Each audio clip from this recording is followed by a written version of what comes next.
extrêmement content de vous avoir parmi nous aux entretiens du Club de la franchise. Vous êtes, alors ne réagissez pas tout de suite, mais vous êtes une sommité du monde de la data. Vous travaillez et vous avez travaillé pour les grands groupes dans ces thèmes-là. Et les gens qui nous écoutent régulièrement savent que euh, l'univers de la data m'intéresse, me concerne. Je pense que c'est un élément qui devient incontournable. Avant, on s'occupait, quand j'étais commerçant, je m'occupais de mes fichiers clients.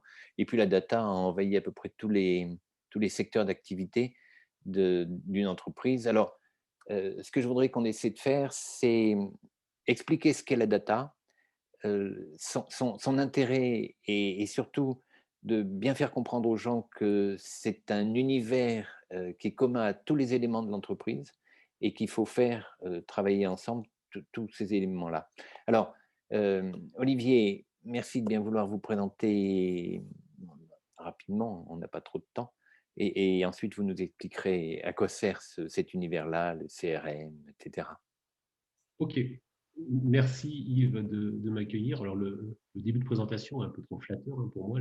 C'est certes, j'ai quelques diplômes dans des belles écoles. J'ai un peu fait Tanguy d'ailleurs. Hein. J'ai passé à Dauphine. Puis après derrière, je me suis dit, j'ai pas recommencé, j'ai pas envie de travailler. Donc je suis allé au CNAM avec des belles formations pour compléter tout ça. Et puis donc il y a à peu près maintenant quasiment 30 ans, en fait, je suis tombé dans l'univers de la communication, du marketing à travers des agences et des cabinets de conseil. Hein. Et je travaillais, j'avais vraiment deux jambes. Hein. J'avais donc cette expertise data, donc qu'on appellerait aujourd'hui intelligence artificielle. Voilà, on parle plus de data scientist. À l'époque, on parlait de data miner. Et donc j'ai cette expertise et j'ai aussi l'expertise marketing. Quand je dis marketing, c'est plutôt marketing client, CRM, qui aujourd'hui connaît un essor quand même assez fantastique, notamment avec la situation actuelle qu'on est en train de traverser. Donc, et puis après, derrière, presque en fin de parcours, il y a, parce qu'on parlait d'ailleurs, hein, c'est des métiers en fait où il faut être continuellement en fait formé, updaté. Il y a 5 ans, je suis retourné à l'école pendant quasiment 6 mois à Centrale Supélec pour me confronter en fait à ces nouveaux paradigmes d'intelligence artificielle, de big data. Donc voilà, c'était intéressant pour moi de me confronter à tout ça et ça m'a aussi apporté énormément d'informations et de nouvelles approches au niveau des data. Donc voilà, très rapidement, donc, au niveau de ma formation, en effet, j'ai travaillé sur pas mal de marques, beaucoup de marques dans l'univers du retail. J'ai connu toute la croissance aussi au niveau de tout l'avènement en fait au niveau du e-commerce. Euh, voilà, évidemment confronté systématiquement en fil rouge aux problématiques data qui globalement, depuis 30 ans, les concepts, les idées, les utilités sont, j'ai envie de dire, sont quasiment toujours les mêmes. C'est simplement en fait les moyens qui ont très significativement évolué depuis 30 ans et qui permettent aujourd'hui de résoudre beaucoup de problématiques. Donc très concrètement, alors comment synthétiser et comment expliquer à quoi sert le data, les data. Pour résumer un petit peu, il y a 30 ans, c'était dédié, la data, l'intelligence artificielle, comme vous dites, qui n'était pas encore nommée, était dédiée aux grandes entreprises, aux grands groupes qui avaient des moyens. Aujourd'hui, la technologie a tellement avancé et la pandémie a fait comprendre à beaucoup de gens que le digital était devenu important, nécessaire, indispensable. Aujourd'hui, c'est accessible quasiment au plus grand nombre d'entreprises, y compris des petits commerces. C'est ce qui nous intéresse, nous, au Club de la franchise. Est-ce qu'un petit réseau de magasins peut avoir accès à ce que vous allez nous Bien, expliquer? oui, bien sûr, c'est ce qu'il faut démystifier. En effet, il y a 30 ans, on était beaucoup plus orienté sur des grosses entreprises hein, qui à l'époque mettaient en place des approches de marketing direct. Aujourd'hui, il y a possibilité, bien évidemment, de démarrer des démarches data, de connaissances clients avec, j'ai envie de dire, assez peu de choses, de manière assez souple, assez facile. Pour des raisons en fait techniques, déjà, on a basculé dans un univers d'open source, donc il n'y a pas besoin d'acheter en fait des solutions. À l'époque, on travaillait sur des logiciels type SaaS qui coûtait quand même un certain coût pour une entreprise. Aujourd'hui, vous prenez un jeune diplômé qui a la tête bien faite et qui va vite. J'ai envie de dire, en une journée, et ça va être le cas pour un de mes clients dans une semaine. Voilà, au bout d'une journée, il va être autonome, il va avoir récupéré, téléchargé les langages qu'il lui faut et il va pouvoir très rapidement en fait apporter des solutions au sein des entreprises. Donc, Alors justement, vous parlez de solutions. Sur le plan pratique, c'est quoi la data? Euh, à quoi ça va me servir d'agréger tous ces éléments-là? Donnez-nous un petit peu le, le parcours de ce jeune homme qui vient de rentrer dans cette entreprise. Il va prendre tous les éléments de l'entreprise, c'est tous les flux tout à fait. financiers, le stock, le RH, etc. Alors, Le temps passé à telle exécution de tâches.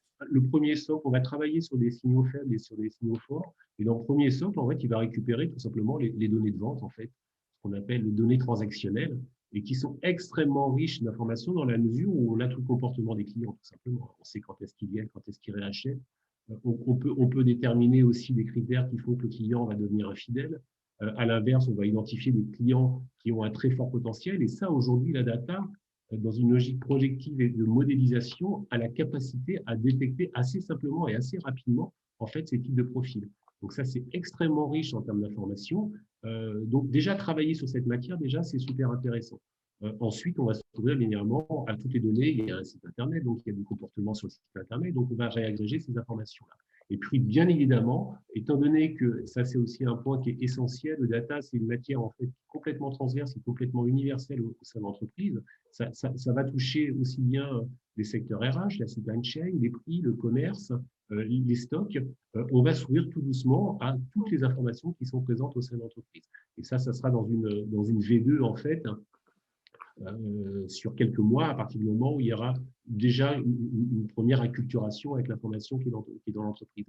Et c'est très important d'avoir ça en tête, que le data, c'est un peu l'alphabet d'une entreprise. Il y a de la matière partout. Et quand je dis l'alphabet, ce n'est pas neutre dans la mesure où il y a… Moi, quand j'ai débuté il y a 30 ans, je travaillais sur des données qui étaient chiffrées, sur ce qu'on appelle dans notre jargon, parce qu'il y a du jargon partout et j'essaie de m'affranchir de ce jargon sur la donnée, ce qu'on appelle structurée.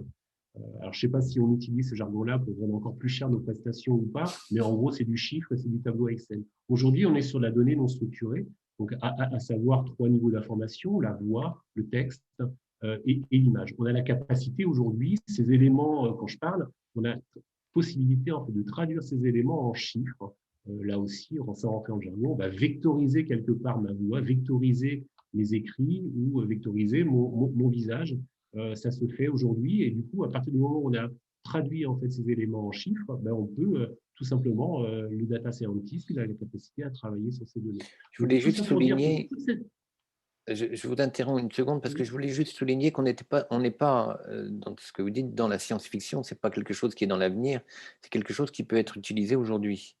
Mais c'est déjà utilisé aujourd'hui. Aujourd'hui, on s'en rend plus compte parce que c'est tellement, en fait, aujourd'hui, hein, simplement quelques chiffres, il y a des estimations, il y a une convergence pour dire 60% en fait, des métiers qui vont être impactés directement ou indirectement sur les 5 prochaines années. Donc, directement, c'est de la substitution de métiers, indirectement, c'est de l'accompagnement, notamment dans l'univers de la santé. Mais aujourd'hui, la data et le gros mot, on peut le lâcher, Oui. l'intelligence artificielle, elle est présente partout. Lorsque j'utilise mon iPhone, j'utilise en fait Siri ou Alexia, etc. J'utilise de l'intelligence artificielle.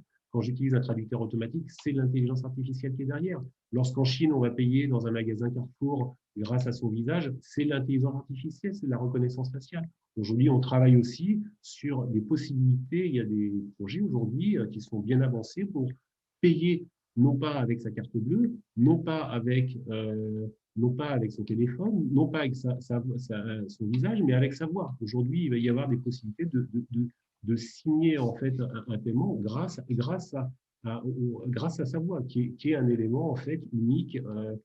Et ça, derrière, c'est l'intelligence artificielle. Donc, les sujets autour de l'intelligence artificielle, ils sont déjà rentrés complètement en fait dans le quotidien, mais en fait, on s'en aperçoit pas. Et au sein des entreprises, on s'aperçoit que il y a aujourd'hui beaucoup de sujets qui peuvent être adressés par l'intelligence artificielle et par la valorisation des data, Donc, il y a des entreprises qui sont très mûres par rapport à tout ça, les GAFAM, ne peut pas les citer, et d'autres entreprises qui sont en effet très à la traîne. Et hélas, en effet, on l'a vu sur ces dernières années, les entreprises qui étaient très à la traîne et qui étaient notamment assez peu dans une logique de transformation digitale, mais il y en a pas mal qui sont en instinct de survie actuellement ou qui ont périclité. En revanche, toutes celles qui avaient déjà engagé ces démarches-là, il y a une accélération qui est extrêmement forte, extrêmement forte. Et on s'aperçoit que ce qui est intéressant, c'est qu'il y a ce phénomène en fait d'accélération très forte qu'on a constaté sur la partie digitale sur cette dernière année. Et il y a eu un effet en fait de domino, des effets de ricochet. On s'est aperçu derrière, une fois qu'on rentrait dans une approche digitale, que quand on travaille dans l'univers du retail ou du e-commerce, c'est que il y avait une relation derrière. On rentre dans le digital, donc il y a une relation, il y a des clients. Donc, tiens, il va falloir commencer à travailler sur la notion de relation.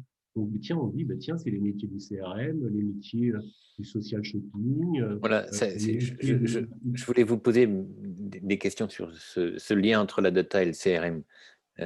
Alors, si vous voulez bien appuyer sur ce sujet-là. Oui, tout à fait. Je continue sur cette notion de ricochet. On s'est aperçu qu'il y avait une relation. Donc, quand il y a une relation, à un moment donné, quand un client arrive sur une marque, j'entendais qu'il y avait des marques qui avaient réussi à recruter quasiment 500 000 clients en fait, sur cette période. Il y a des marques qui ont beaucoup tiré profit en fait, de cette période-là. On s'aperçoit qu'il y a une relation. Donc, quand il y a une personne qui vient acheter quelque chose sur votre site e-commerce, il faut lui dire bonjour, il faut l'accueillir, il faut essayer de le relancer, il faut lui souhaiter son anniversaire, il faut lui proposer des produits qui soient les plus personnalisés par rapport à ce qu'ils attendent. Et voilà, une fois qu'on a pris conscience qu'il fallait établir une relation, mais comment on établit une relation? Il faut connaître, comme dans le quotidien, il faut connaître la personne qu'on a en face de nous. Donc, cette connaissance, en fait, elle repose sur les datas. C'est pour ça que je parle de ricochet, en fait, parce que ce qui est très, très marrant, c'est qu'on a vu des entreprises qui ont un peu comme des poulets sans tête, en fait, qui n'avaient absolument pas amorcé cette transformation digitale et qui ont compris en l'espace de quasiment 2-3 mois en disant, mais digital, relations et data.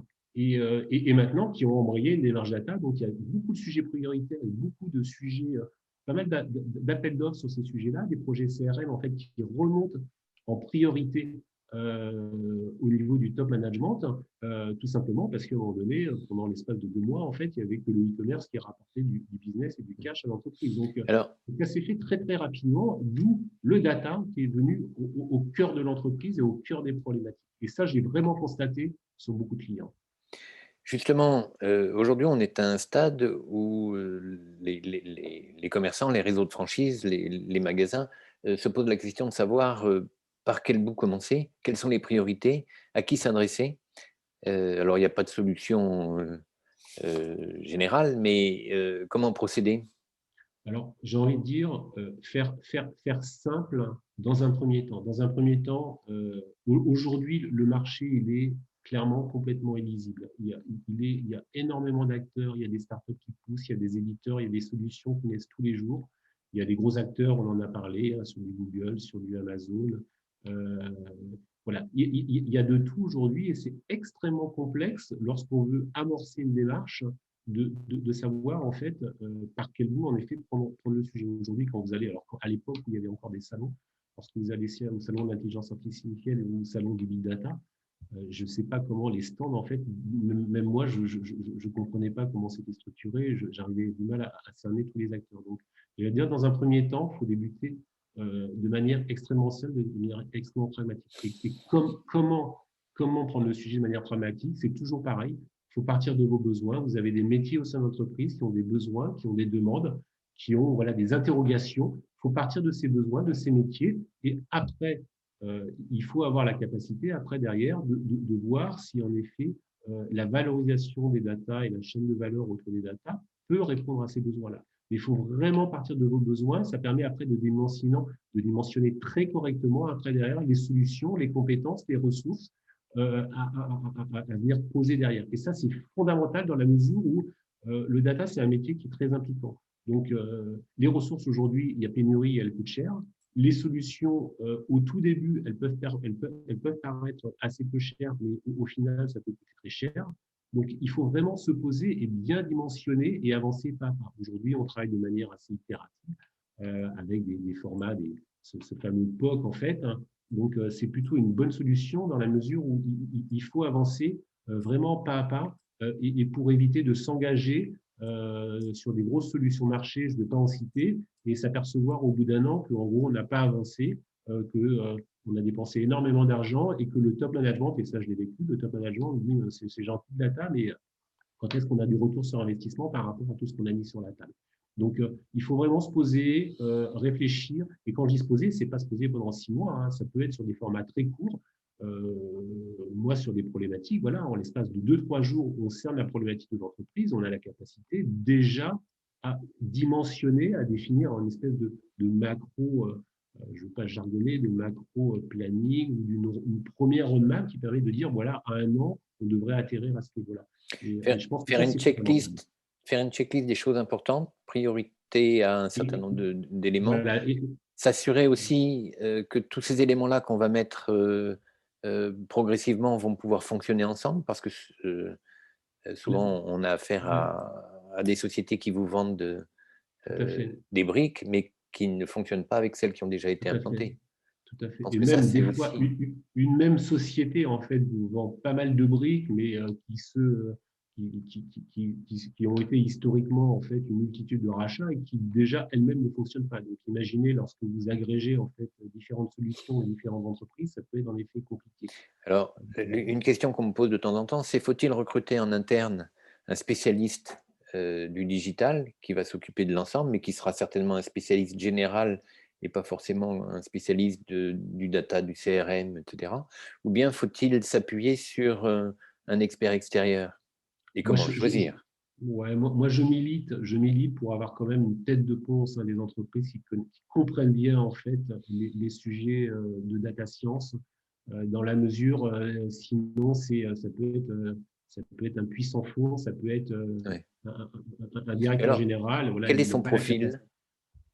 Un profil, ben c'est aujourd'hui les profils qui sont les plus recherchés, c'est des profils hybrides euh, qui, euh, qui ont bien sûr, j'ai envie de dire, une sensibilité digitale. J'ai envie de dire, tous ces profils data scientists ont mécaniquement une sensibilité digitale. Donc, il faut avoir en fait un profil en fait data scientist, pas nécessairement junior. Après, il y a des pépites qui sortent de l'école et il faut les cueillir tout de suite. Mais hélas, elles traversent très souvent l'Atlantique et elles partent du côté des US. Mais il y a quand même des personnes qu'on peut recruter en fait en junior ou en middle. Et ce que j'aime bien, moi, c'est ce que je fais, et puis c'est ce que je fais de façon assez récurrente avec mes clients. Et j'ai un client là actuellement qui l'a parfaitement compris. Voilà, il fait appel à moi parce que il y a un certain nombre d'années d'expérience et il me dit voilà, moi je t'achète 1 ou 2 journées par mois et toi par contre tu vas me recruter le bébé ou le jeune data scientist, tu vas le coacher pendant un an, tu vas le former et derrière, j'aurai une certaine autonomie. Donc voilà, c'est des formats qui sont aussi intéressants dans la mesure où ils sont beaucoup moins impliquants et surtout l'intelligence et la matière, elle reste au sein de l'entreprise. Vous pouvez très bien faire appel à un gros cabinet, avoir 10 personnes en régie qui arrivent au sein de notre entreprise. Et lorsque ces personnes, ces consultants, en fait, quittent l'entreprise, voilà, la matière, l'intelligence, elle quitte aussi l'entreprise. Donc, c'est important. Moi, je milite vraiment pour avoir une tête de pont au sein des entreprises, quitte après, derrière, sur des sujets très experts, parce que c'est des métiers qui se fragmentent énormément. Il y a plein de sous-métiers autour de la data science, autour du langage, au niveau de ce qu'on appelle le NLP, sur l'image.